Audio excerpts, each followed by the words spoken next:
YouTube, what's going on? It's your boy Buddha back in the building for some more Last Cloudia content. I hope everyone had a good weekend. I feel like it's been a minute since I've been in front of the camera. I've been grinding my butt off in multiplayer, so coming up with ideas and videos has been a bit challenging for me because I am not the best multitasker. Even with a mindless task like grinding, I need to just put my head down and focus. Now that we only have 2 days left, I want to try and get that second ring in my arsenal, the green multiplayer ring. So that's been the MO, but hopefully after multiplayer goes away for a little bit, I can focus on coming up with videos, posts and stuff. And I thought, you know, it's Monday, I gotta get back to work. What can we look at?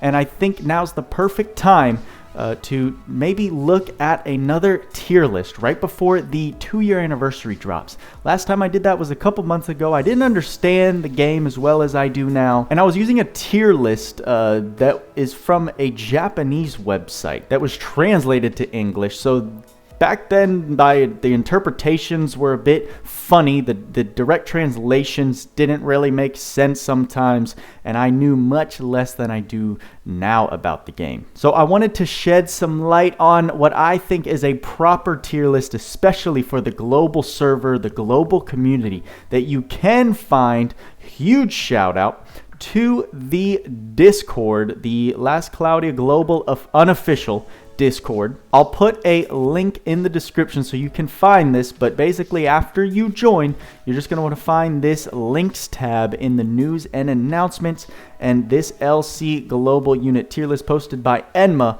will take you to the sheet that we're about to look at now.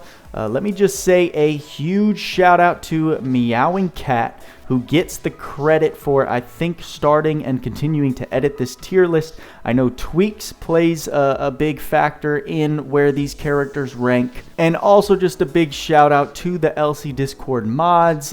We've got Leon, Demos, Enma, Envy, Esperlux, Chris, and all the veteran helpers for making these resources available to us.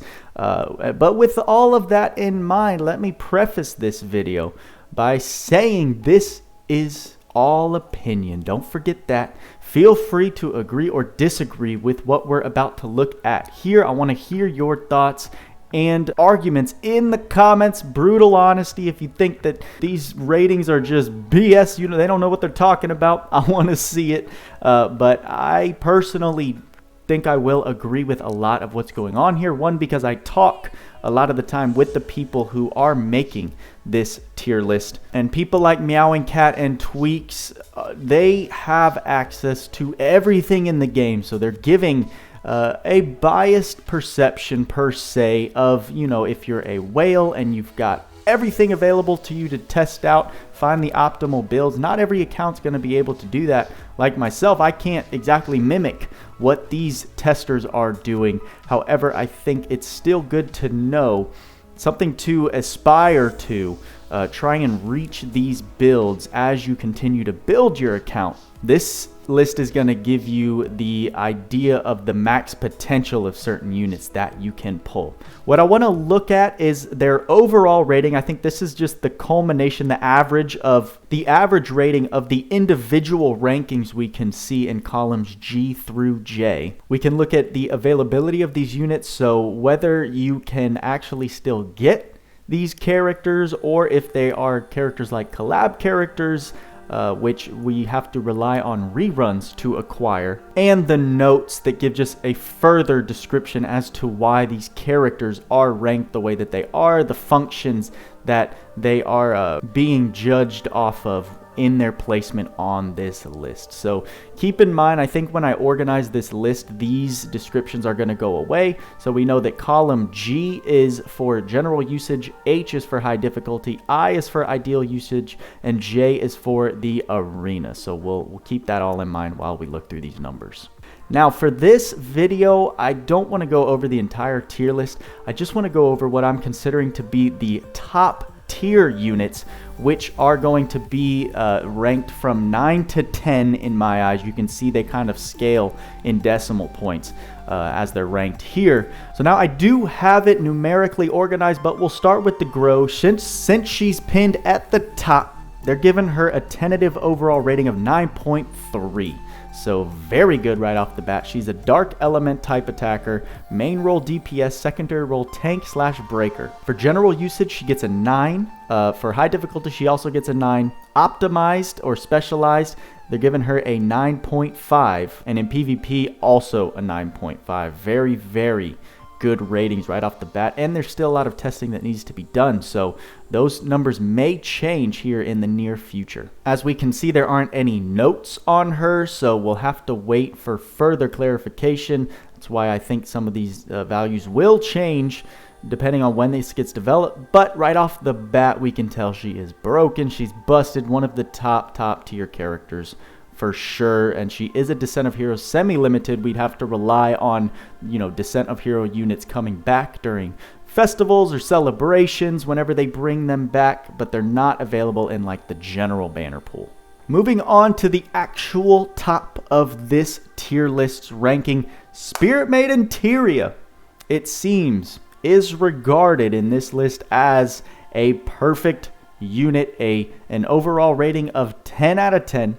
She is the light element. Main role is healer. Secondary role is a buffer. In PvE for general usage, she's gonna get a 9.8. For high level difficult content, she's getting a 10 out of 10. Optimized, she's also getting a 10 out of 10. And PvP, she's getting a 10 out of 10. So just ridiculous. She is a Descent of Heroes semi-limited unit. We haven't seen her come back yet, but I know when she does, people are gonna go crazy pulling for her because of how insane she can make your team look right off the bat. For a little skill guide, they give us some notes. Make her as beefy as possible. If she's alive, so is your team. Glass Record from the Dr. Stone collab is a great skill to AoE heal and restore SET to your team. Sadly, I don't have access to that capability. HP ups, defense ups, and mind ups are all great. Self-revive skills like Awaken and Decoy are good. Any other skills that decrease damage to SM Tyria can be used to fill in. You want her to survive as long as possible, so any amount of tankiness you can give her so she can just keep doing what she does, keeping all the rest of the team alive, the better. They describe her as the perfect healer. She requires her team to deal the damage, but her ability to keep them alive is unparalleled. So it's just really her utility that makes her the queen of this game at the moment. Next up is actually a collab character, and that's V from the Devil May Cry collab that we just saw. 9.8 overall rating. He's a Dark and Thunder type attacker, but his main role is as a debuffer, which I assume is talking about his status ailments, because he is one of these unique characters that can render enemies useless by stunning them, placing curses on them if you're in PvP, poisoning, silencing. He does it all when attacking your enemies, and his secondary role is DPS. For general use, they give him a 9.7. High difficulty content 9.8, and optimized they do give V a perfect score. So when you have everything available to you and you can max him out the way that these guys have, he can seem like a perfect unit in PvE content, and for PvP he gets a fat 9.8 score as well. So just a dominating unit in every aspect of the game. And sadly, he is collab limited, so unless they do another DMC rerun event, which is likely, but we don't know when that'll occur, you will not have access to this character unless you can get him during one of those reruns. His skill guide, ailments or PDPS, exactly. So that ailments refers to his debuffing capabilities, and he is a very good physical damage type dealer. I think he has innately a 12,999 damage cap, which is very good. You can see some resources. Tweaks has a couple videos on him. High difficulty usage, another tweak solo clear for Reaper, which is one of the toughest bosses in the game. For notes, V can apply status ailments like crazy. He can provide good dark damage or just neutral DPS with his normal attacks. He can also clear waves faster than any unit with his skill 1. I know that makes him good for auto farming. Yep, that's exactly it for ether farming. Only downside is he can be a bit squishy. Does benefit from his paid staff. I'm going to ignore that note right there. because y'all know my sentiments towards paid gear. Next up is my boy, GANA, sitting at a nice 9.7 overall rating. He's got a neutral element in his attack. Main role DPS plus debuffer. Secondary role as a support. In general, he's got a 9.5 for high difficulty content, 9.7, and ideally he can reach a 9.8 rating. 9.7 in PvP, so just really solid ratings across the board in every content of the game. And sadly, he is also a collab limited unit. We did just see a Dr. Stone rerun, which is where he was introduced, so I don't know if they plan on doing 3 runs for a collab, or if it's just kind of the original run of the collab and then 1 rerun and then that's all you got. So we don't know. I feel like it's not likely this character will be returning, but if you have him, you should know that he is a boss. Looking at notes, Gen has solid neutral damage, some great utility, and some amazing debuffing potential. Can be built as a neutral PDPS and a SCT battery at the same time. If you've checked out my build for him, my unit showcase, that build works incredibly well. Also, if you look in the Discord under unit builds, Tweaks has an even better build, which I stole some of his ideas from after the fact, and it really just shows how powerful he is in all aspects of the game. Next up, we're looking at DBRAY, my boy, my beast, sitting at a 9.5, very solid rating. He's a thunder type. His main role is as a DPS and secondary tank / breaker. In general, he's got a 9.2. For high difficult content, 9.6. And when specialized, goes up to a 9.7. In PvP, he's also a 9.6. So again, another just monster in every field of the game. He is a Descent of Heroes semi-limited event character. He's come back a couple times, which is really good. You have the chance, if you're a brand new account, to summon on that Descent of Heroes like 3-day banner. So if you're able to get him, just know you're getting a powerhouse that can carry you through the entire game. In notes, he's a tanky lightning attacker with healing capabilities.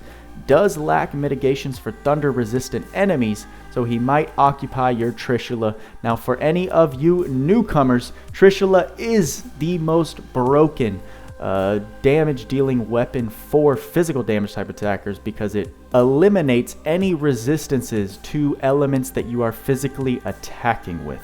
So in DBRAY's case, like it's explaining, if the enemy is resistant to thunder, you slap Trishula on Divine Beast Ray, and now you're acting as if you are dealing neutral damage to that enemy, which is why it is the best physical damage dealing weapon in the game, I think, bar none. Next up is Sword Magineer Lillabet, also sitting at a 9.5 overall rating.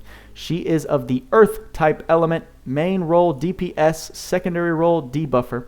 She's actually got a 9.6 in general, which is very high. 9.4 for high difficulty content, and a 9.8 when fully optimized. She's also got a 9.6 in PvP, so it's just another beast of a unit. She is Descent of Heroes semi-limited. We haven't seen her return yet, but I imagine we will in the near future. Looks like read notes, so here we go. Here's some extra notes that we've got for her. Honey Elixir from the Secrets of Mana collab, which was just ages ago. Or Glass Record as a backup from the Dr. Stone collab. Allow Lillabet to be an SCT battery for her team. Wow, I did not actually know that, so interesting. Attack and crit ups are always good options. Pirate's Feast is good when clearing multiple floors. Some form of auto / fast brave, crit, and even aura are great as well.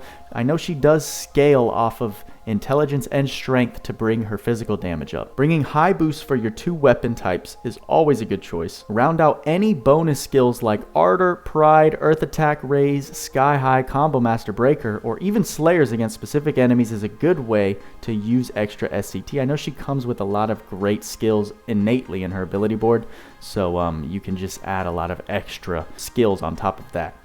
For notes, with Trishula, she's able to counter almost any content with minimal setup. Goddess Kiss allows her to generate insane amounts of MP, yes, but she can be pretty squishy.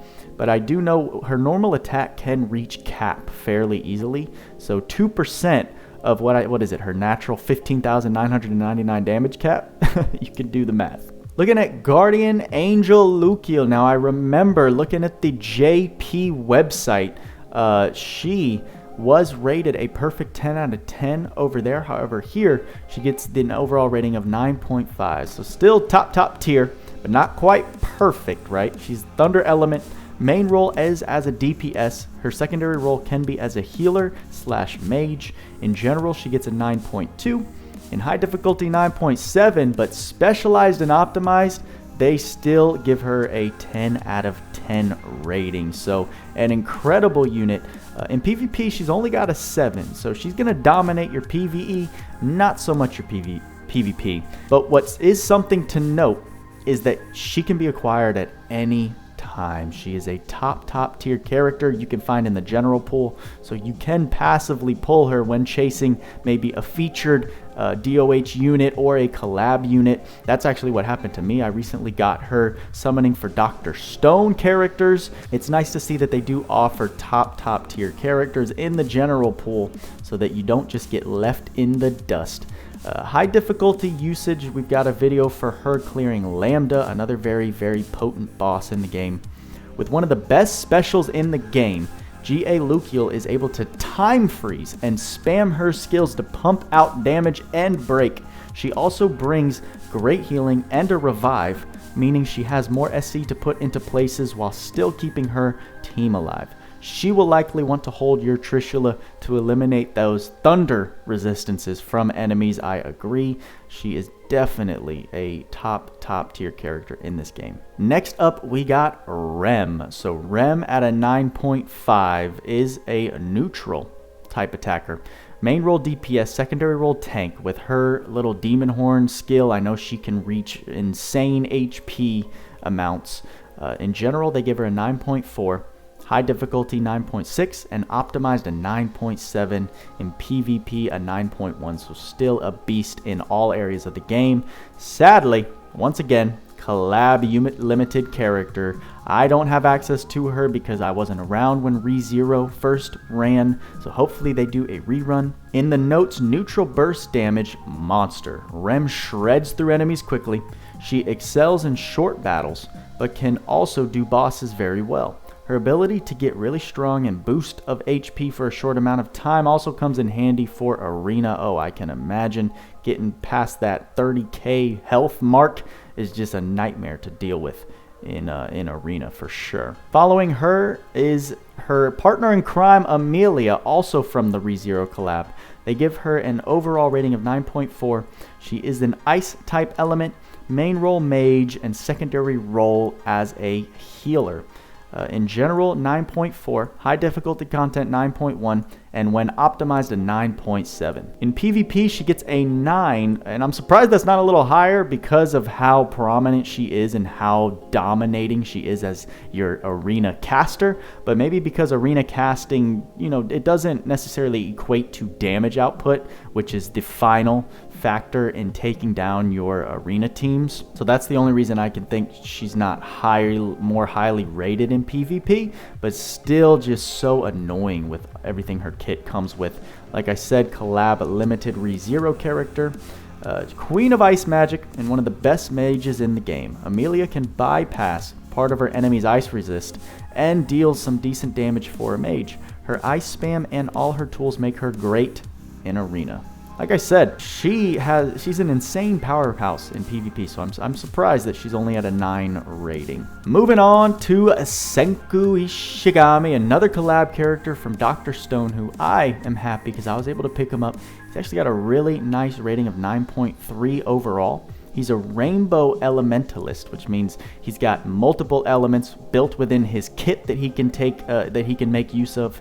His main role is as a mage, and secondary role buffer plus debuffer in this case. In general, he gets a 9.2, high difficulty 9.3, and when optimized a 9.7, so a really great rating. And in PvP, holds his own at an 8.8. He did get a recent buff with the Dr. Stone collab rerun, so I imagine that plays a role into, you know, this new ranking in this tier list. Collab limited, sadly, if you weren't around, rip. I don't know if they're going to do a third Dr. Stone collab rerun, but I guess we'll see in the future. He's a solid rainbow mage with spammable magic. Where Senko really shines is with his utility. His buffs to allies and debuffs to enemies are some of the strongest in the game. He has very low HP, so be sure to keep a close eye on him to keep him alive. His buffs make his mage capabilities much better. So a fantastic mage, buffer, debuffer, but very, very squishy. So just make sure you're protecting the science user. Next up, we're looking at Cyber Slayer Alice. Oh, she's so good. So many people are going to want to summon for her when her banner reruns on the 31st, so just in 2 days. I know her event just dropped today. I'm probably going to make a showcase for my Alice tomorrow or just before the banner drops so you can get an idea of the powerhouse that she is. I definitely don't discourage you to throw some extra multi-summons at her banner if you can spare the crystals. My recommendation is to save as much as you can for the 2nd year anniversary, but she is so good. She's a light type element, main role as a DPS, secondary role as a tank. In general, she gets a flat 9, in high difficulty content 9.6, and when optimized a 9.7. Also a nice flat 9 in PvP, so still just top tier in every area of the game. She is a DOH semi-limited unit. We're seeing her first comeback, like I said, in 2 days on the 31st of March. She's a great light DPS that has good survivability. Her special can hit very hard. Let me repeat, very hard. And Alice can make quick work of bosses. She will likely want your Trishula just to avoid any light resistances you may face. Totally for sure. I'm gonna do a Tower of Trials stream probably on Wednesday. That'll be the last day that Tower's around for this month, and you will, if you're able to catch it, you will see why Alice is just a berserker character for some of the end game content, no doubt. After that, Sage Emperor Zekis or Zekis. He's got a 9.2 overall. He is a rainbow element type user, ice, fire, earth, and thunder specifically. His main role is as a mage, but he can also be a physical DPS / support type character. In general, a 9.3, high difficulty 9.1, and when optimized, a 9.4. He also plays a very strong role in PvP, sitting at a 9. He's a DOH semi-limited unit. His banner is still up. I believe it's up until the end of the month, 31st. Sage Emperor Zekis is a phenomenal rainbow mage due to his great spells, ability to reduce resists, and his amazing survivability. He is also a solid PDPS due to Thaumaturgy Ring Plus. His solid charisma and supportive capabilities are icing on the cake. Yes, his supportive passive that gives a damage cap to all the elements aforementioned, ice, thunder, fire, earth, just make him great to slap on your team and allow himself and those of the same elements on your team to deal just more damage. Thaumaturgy Ring Plus does come in his kit, but also if you have access to the Weapon Science flag from the Dr. Stone collab, he's just going to look like a monster in both mage area and physical damage. Next up, Nocturne Tinkly, still holding a top tier spot on this tier list. 9.2 general rating. She is a dark type element. Main role is a debuffer, secondary role as a mage. In general, she's actually got an 8.9, so sitting just under a 9 score. For high difficulty content 9.4, I imagine her debuffs, make end game bosses much squishier and easier to deal with. And when optimized, they give her a 9.6. In PvP, she's still got an 8.7, still very viable. And availability, she's seasonal limited. So I know the last time we just saw her was for Valentine's Day. They brought her back. So I imagine she's not quite a DOH unit, but she only comes around at certain points of the year. She's still very, very good if you're looking for a debuffer / support unit. And while she can fit into a bunch of different roles on a team, her debuffing is her main power. Having some of the best debuffs and getting crazy powerful from it, Nocturne Tinkly is a great option to round out a team. You gotta have that debuff / support in a lot of content in this game. It's just gonna make your life so much easier. Next, we are looking at Dante, another one from the Devil May Cry collab. They give him an overall 9.2. Fire Elemental. Main role is physical damage dealing, and secondary role is a breaker. I know he's a fantastic breaker. In general, he gets a 9. High difficulty content 9.4, I imagine breaking those boss health bars is very nice. And when optimized, a 9.5. PvP gets an 8.4, not quite as high, but still very good. Sadly, collab limited unit, so if you didn't get him the first time, we'll have to wait until a DMC rerun event. And for notes, very high strength and can raise the damage cap by a ton. Dante is the go-to fire DPS at the moment. He can also use Trishula to cover the weaknesses of being fire locked, but will always shred any fire weak enemies. Does benefit from his paid weapon. Again, I'm ignoring that last sentence. And looking at Nero, who I do frequent a lot. He's got an overall 9.1. He's a rainbow style attacker. I know he's got 3 different elements on his S1, 2, and 3. Main role, physical damage dealer. He can also act as a fantastic breaker. In general, he's got a 9.2. For high difficulty content, a 9. And when optimized, a 9.3. In PvP, he's also very good, sitting at a 9. Like we mentioned before, collab limited. And for notes, high damage and break values. Nero can do some serious work with the right setup. He's very high investment and will want Trishula due to having multiple elements, but he can hit extremely hard, especially when he gets the right trigger. I expect that means for the school quick trigger, which randomly gives you a stock of one of your 3 skills. His Helter Skelter S3 hits so freaking hard. I think it hits harder than even his S4 special attack. So if you land on that skill right away with quick trigger, he can look very good. I actually have to push back. He is very high investment. I disagree. I think he's going to look fantastic just by maxing out his ability board. He doesn't take a ton of extra skills from arcs to be unlocked and placed on him. He can do what he's meant to do, and that is just deal a ton of damage right off the gate. A very new player-friendly character. So if I'm understanding this very high investment, I don't think so. I think if you just focus on getting his board maxed, he's still going to look incredible. So again, like I said, everyone's going to have their opinion. This tier list is opinion. Keep that in mind. And finally, the last of the units we're going to cover. I'm going to scroll up so that we don't even look at any other units. We're looking at Mechanical Meridius. Unit that is slept on for sure, but she gets an overall rating of 9. She has this very unique neutral plus thunder type element attack style, where if the enemy resists thunder, she's going to be dealing neutral damage. So you don't have to slap Trish on her. She's always going to be dealing neutral damage until an enemy is weak to thunder. Then her damage gets converted to thunder damage. So it's a win-win. It's a very unique and useful damage ability. Her main role, as you can see, breaker plus PDPS. I know she's just a ridiculous breaker. I believe the best breaker in the game, if I'm not mistaken. And secondary role, she can be a tank. She's got so many damage mitigation effects built into her and flinch resists that she can just survive a lot more than most. In general, they give her a 9.1. For high difficulty content, 9.5, right? Fantastic against your high difficulty bosses. And when optimized a 9.5, I think that's exactly what her optimal role is to be a breaker and DPS for the end game boss fights. In PvP, she only gets a 7.8, which does surprise me because when I first reviewed her and read her kit, I thought she would be very viable there because of how flinch resistant she is. But I trust that these guys making this list have tested a lot of situations. So not quite as potent in PvP as I thought she would be, which is interesting. Something to note, she's in the general pool, so you can get her at any time. Another top tier character from the general pool, something I always like to see.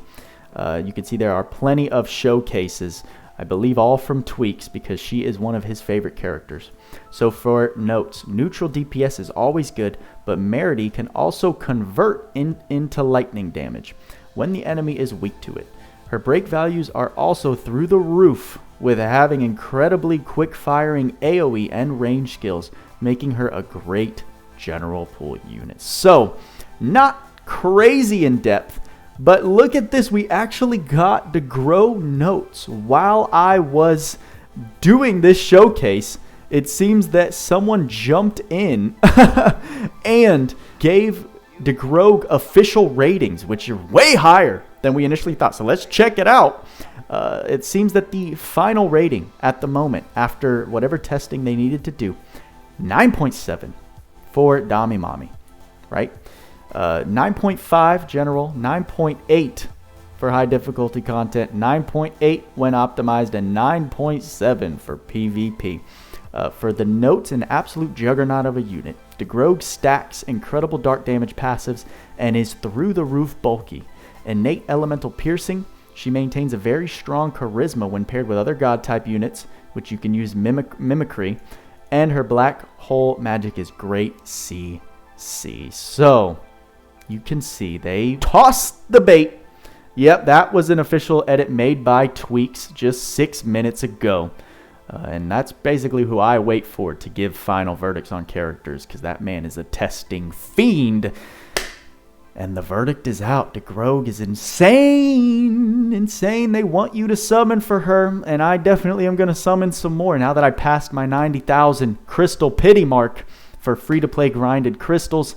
Every 3,000 now that I get can be freely spent. I'm planning on maybe just grinding up a bit more, and towards the end of the banner, once I have more time to farm out events and more crystals, I'll do another little Grog summoning, because it's been a while since we've done multiple multi-summons for units, because your boy's been saving like a fiend. Oh, okay, that's going to take care of this tier list. Top tier characters ranging from the 9 to 10 rating mark. You can see this list goes on much further, because there are plenty of characters to cover, but it would have been like a 2-hour video if I tried to do all of them at once.